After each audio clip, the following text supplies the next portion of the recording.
নদী থেকে অজ্ঞাত পরিচয় ব্যক্তির মৃতদেহ উদ্ধার ঘিরে চাঞ্চল্য। ঘটনা শুক্রবার বিশালগড় থানাধীন বাথানমুড়া এডিসি ভিলেজের আমতলী এলাকার রাঙ্গাপানিয়া নদীতে।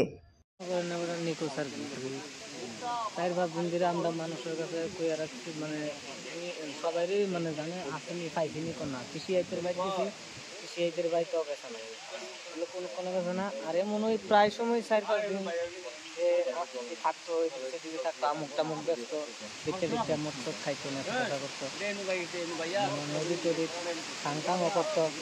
এই আইডিয়ারে বোঝা যায় যে আমার গামছা দিকে বোঝা যায় যে আমার এটা বাবা হইতে পারে। গামছা পাওটাও দেখতে বোঝা যায়। তোমার বাবার নাম কি? কতদিন ধরে এখানে তোমার বাবাকে পাওনি বাড়িতে? 4-5 দিন ধরে। 4-5 দিন ধরে। এখন মোটামুটি ভাবে তোমরা অনুমান করতেছো এটা তোমার বাবাই হবে। আচ্ছা, তো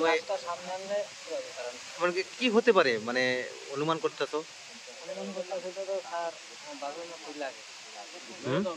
না না, মানে এই যে মারা তো গেছে, কিভাবে মারা যেতে পারে?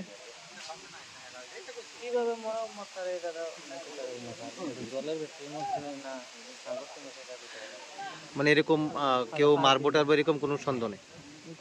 এটার লেগে কোথায় না, এটার ভেতরে কোনো ফটো তো আমরা নাইও।